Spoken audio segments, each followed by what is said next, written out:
করো। এইদিকে আমাকে ধরবি না।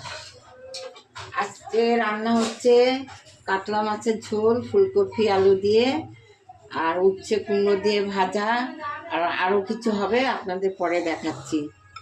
এখন আমি মাছের ঝোলটা করব। আমি এইগুলো ছেড়ে দেবো, এইগুলো একটু ফ্রাই হবে, তারপরে মশলা দেবো। কী কী মশলা দিয়েছি আপনাদের বলছি।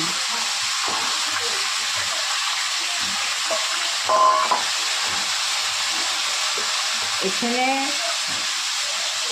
বাটা আছে জিরে, ধনে, টমেটো, কাঁচা লঙ্কা, এগুলো দিয়েছি, আদা, তারপরে হলুদ দেবো, নুন দেবো, তারপরে নামাবার আগে একটু গরম মশলা গুঁড়ো দিয়ে দেবো।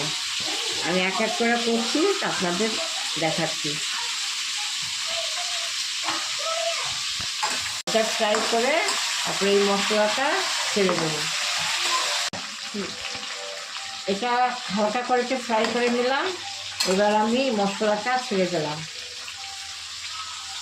এবার মশলাটা দিয়ে ভালো করে কষাতে হবে, কষিয়ে যখন একটু তেল তেল বেরোবে তখন জলটা দিয়ে দেবো, পরিমাণ মতন জল দেবো।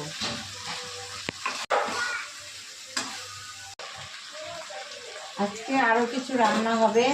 এই যে মাথাগুলো দেখছেন, এটাতে মুড়ি ঘন্ট হবে, আর এই যে তোপসে মাছ, এটা ফ্রাই হবে।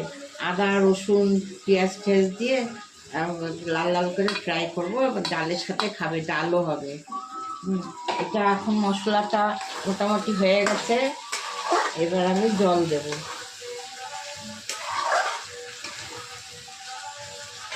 এবার আমি এই জলটা দিয়ে দিলাম। জলটা একটু বেশি দিতে হবে, কারণ মাছগুলো ভিজবে, সবজিটা সিদ্ধ হবে, তারপরে জলটা টেনে যাবে, অনেকটাই টেনে যাবে। এবার আমি মাছগুলো ছেড়ে দেবো,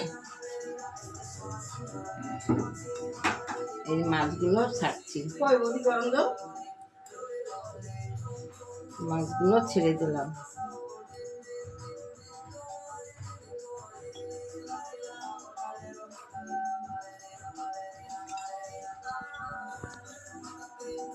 আর একটু জল দিতে হবে, মাছগুলো ভিজবে তো, জলটা টেনে নেবে।